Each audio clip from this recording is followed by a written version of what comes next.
Hello and welcome and namaste from New Delhi. You're watching DD India. I'm Gautam Roy. This is Express News, the show where we get you the day's top 100 developments from the country and the world in under 30 minutes. Here goes. Several Umrah pilgrims from India are feared dead after a bus travelling from Mecca to Medina collided with a diesel tanker in Saudi Arabia on early Monday. Prime Minister Narendra Modi has expressed grief over the accident in Medina involving Indian nationals. The PM assured that the embassy in Riyadh and the consulate in Jeddah are providing all possible assistance. Vice President C.P. Radhakrishnan has expressed condolences on the tragic road accident near Medina. The VP extended heartfelt condolences to the bereaved families and prayed for the speedy recovery of the injured. India's External Affairs Minister Dr. S. Jaishankar has also expressed deep shock at the accident. In a social media post, he extended fullest support to Indian nationals and families affected by the incident. Minority Affairs Minister Kiren Rijiju has also expressed shock over the accident. In a post, he said that embassy officials who are gathering more details and are extending all possible assistance. Delhi terror blast accused Amir Rashid Ali, who was arrested by the National Investigation Agency on Sunday, was brought to Patiala House Court in Delhi on Monday. The NIA was granted a 10-day custody of the Delhi blast suicide bombers accused or accomplice Amir Rashid Ali by the Patiala House Court in Delhi. At a session in New Delhi, India's electronics push has gained momentum with the second electronics component manufacturing scheme tranche worth 7,100 crore Indian rupees, which has been approved. Union Minister Ashwini Vaishnav and Minister of State Jatin Prasad unveiled the roadmap of India's electronics future. Minister Vaishnav hailed the scheme's role in boosting high-value component manufacturing, strengthening supply chains and positioning India as a trusted global hub in the journey towards becoming a true product nation. New Zealand's Minister for Trade and Investment Todd McClay has arrived in Mumbai on Monday for a series of high-level bilateral engagements with Union Commerce and Industry Minister Piyush Goyal. McClay was the chief guest at the inauguration of the cricket tournament in Mumbai. Speaking at the event, Minister Piyush Goyal said that both the nations are working to create a framework in investment, tourism and sports. Home Minister Amit Shah attended and chaired the Northern Zonal Council meeting in Faridabad. Senior officials from the centre, state governments and union territories were also in attendance. External Affairs Minister Dr. S. Jaishankar, who is on a two-day visit to Moscow, will be meeting his Russian counterpart Sergei Lavrov in Moscow on Monday to discuss a range of key bilateral and international issues. Chief of Army Staff of the Indian Army, General Upendra Dwivedi, attended the Chanakya Defence Dialogue in New Delhi. Speaking at the event, General Dwivedi talked about Operation Sindoor and India's new stance on terrorism. The Indian Air Force is participating in the 8th edition of the bilateral air exercise Garud 25 in France from the 16th to the 27th of this month. The Indian Navy has unveiled the Crest of Mahe, the first ship of the indigenously designed and built Mahe-class anti-submarine warfare shallow water craft ahead of its upcoming commissioning in Mumbai on the 24th of this month.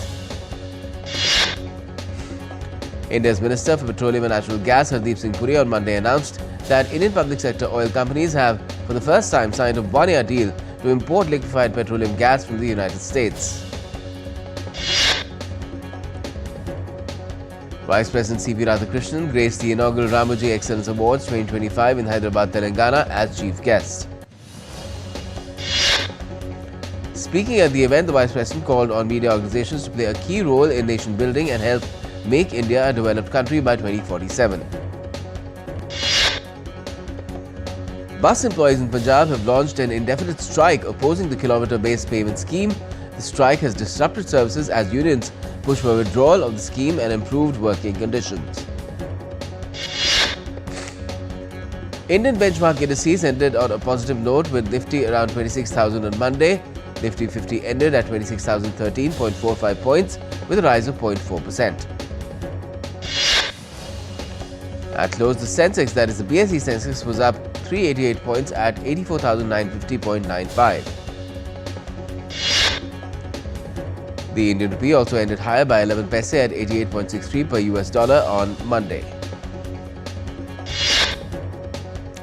Gold futures maturing on the 5th of December was priced at 123,353 per 10 grams, that is rupees, on the multi-commodity exchange. Silver futures for the 5th of December maturity stood at 156,098 Indian rupees per kg on the MCX. Brent crude oil futures fell to 63.9 USD per barrel on Monday. India's merchandise trade deficit surged to a record 41.68 billion US dollars in October, exceeding forecasts of 28.8 billion US dollars. Driven by rising gold and silver imports, the deficit widened from 32.15 billion USD in September.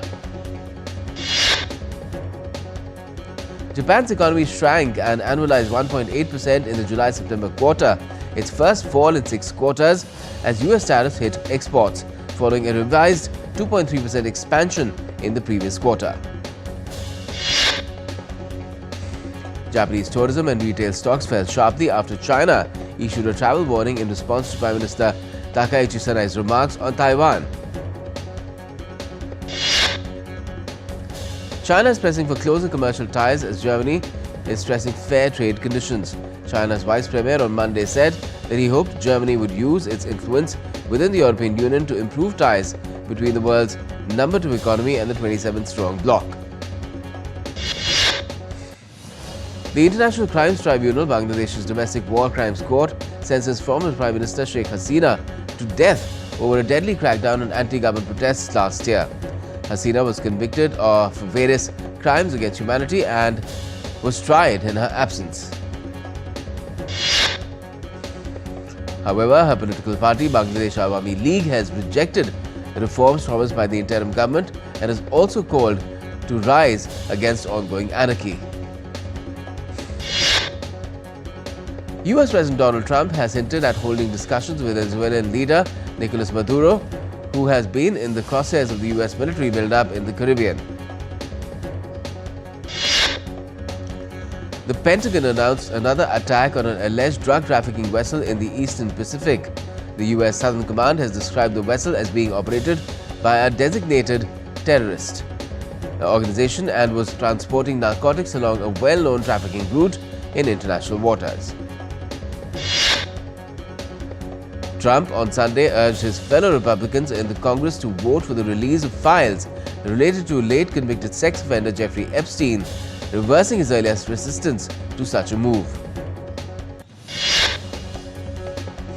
The US President also late on Friday withdrew his support for Marjorie Taylor Greene, a US House of Representatives member from Georgia, following her criticism of Republicans on certain issues, including the handling of the Epstein files. The UN Security Council is due to vote Monday on a resolution endorsing US President Trump's Gaza peace plan. Germany's Finance Minister Lars Klingbeil became the first representative of the new coalition government to visit China on Monday. Ukraine's President Volodymyr Zelensky is in Paris in a new bid to secure weaponry against Russian missiles and drones. Zelensky's visit is part of a brief tour of his Western allies, which saw him seal an energy deal with Greece on Sunday and will include a visit to Spain on Tuesday as well. A Russian missile strike on Ukraine's Balaklia killed 3 people on Monday. The overnight attack damaged multi-story residence blocks and destroyed scores of cars in the city's center. Russian air defense forces destroyed 36 Ukrainian drones over 7 regions overnight on Monday. Moscow claimed that the Ukrainian strike was directed at energy infrastructure. It left roughly 500,000 people without power across several districts, and restoration work has been underway. Chile's presidential election will go to a runoff vote in December between a Communist Party and a far-right candidate after the first round on Sunday produced no outright winner. Chilean President Gabriel Boric congratulated both Jeanette Jara and Jose Antonio Cast after the two candidates advanced to the runoff. Prime Minister Anthony Albanese has said on Monday that Australia would not co-host the COP31 climate summit with Turkey amid an ongoing stalemate between the two countries. India's Minister for Environment, Forest and Climate Change, Bhupendra Yadav, is in Belém in Brazil to participate in the United Nations Framework Convention on Climate Change, that's the UNFCCC COP30. Over 70 schools in Australia were closed for cleaning after asbestos, a naturally occurring toxic mineral which was found in children's play sand products. Here in New Zealand, at least 5 schools were closed after asbestos was detected in children's play sand products, prompting recalls and raising concerns at more than 120 other schools which may have used the affected sand. Pope Leo XIV has decried poverty, urging world leaders and Catholics to reach out to marginalized people as the Church celebrated a Jubilee of the Poor. On Sunday, Pope Leo XIV launched a heartfelt appeal for people who endure the horrors of violence and war. Australia's Laos hostel, where 6, including 2 Australians, died from methanol poisoning, is set to reopen. No charges have been filed against the staff a year after the tragedy. We're taking a quick break, but Express News will continue after the break. Stay with us.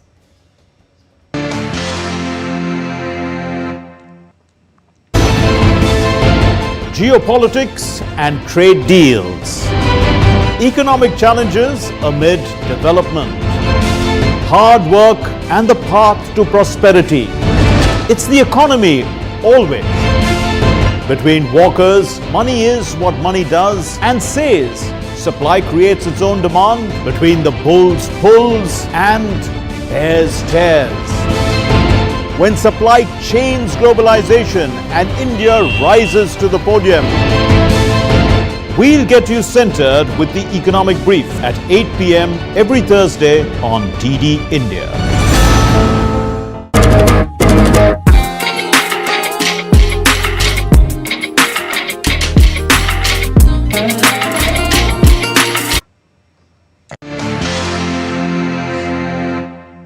Welcome back. You're watching Express News. Let's get you what's left of it. Now, Storm Claudia has killed 3 people in Portugal and injured 28 others, including 2 seriously.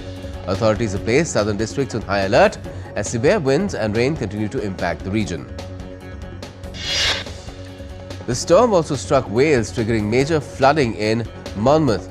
An overflowing river damaged homes, businesses, transport links and power systems. Officials say the impact is widespread, with recovery underway.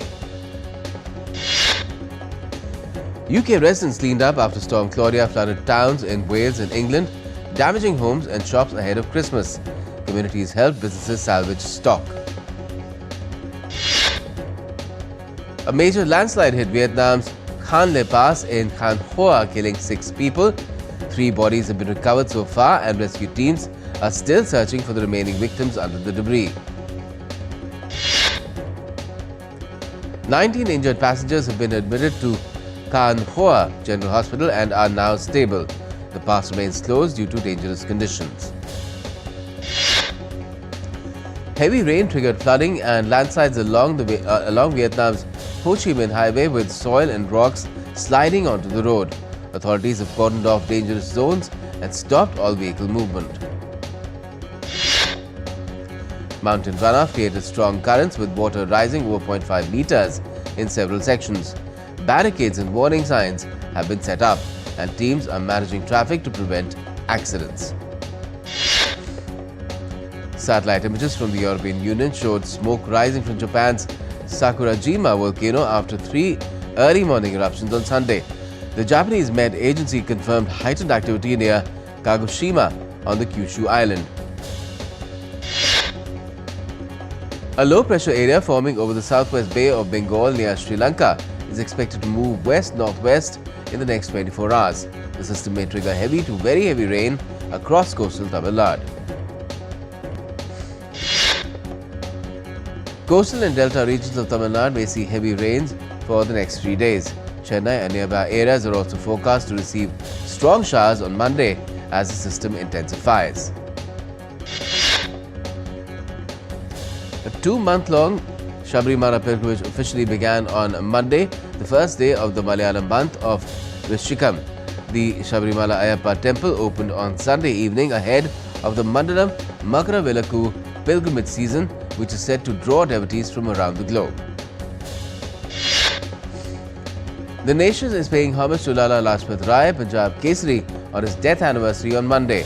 A prominent freedom fighter, social reformer and writer, his legacy remains a vital chapter in India's independence movement. The Rural Development Ministry's Saras Ajivika Mela at Bharat Mandapam highlights the government's push to empower rural women, providing free stalls, subsidized logistics, loans and digital marketplace access to help SHG members become entrepreneurs. Shillong hosted its 5th Cherry Blossom Festival at Ward's Lake, where pink blooms transformed the landscape. The event featured regional music, tribute performances and a Japan arena with origami, cosplay and Japanese pop culture blending local tradition with global fare. Lucknow hosted a vintage car rally as part of Traffic Awareness Month, using heritage vehicles to promote road safety. The event connected youth with transport history and encouraged citizens to value and preserve automotive heritage. Srinagar's Rajbagh hosted a 2-day lifestyle exhibition Nayab, aimed at boosting young Kashmiri entrepreneurs, showcasing couture, jewellery, fashion, footwear and handbags. The event also carried a strong social message with its theme Say No to Drugs. The Madhya Pradesh Pavilion is shining at the India International Trade Fair 2025 with replicas of Gwalior Fort, Chausit Yogini Temple as well. The MP Pavilion highlights state's industrial growth and local products at Bharat Mandapam Trade Fair. Christmas illuminations lit up Paris' iconic Champs-Élysées as the city welcomed the festive season. Trees along the world-famous avenue glowed with waves of colourful changing lights stretching all the way to the Arc de Triomphe. Pope Leo XIV met Hollywood actors and filmmakers at the Vatican during a Holy Year event, urging them to preserve cinema in an age of global uncertainty and digital overload.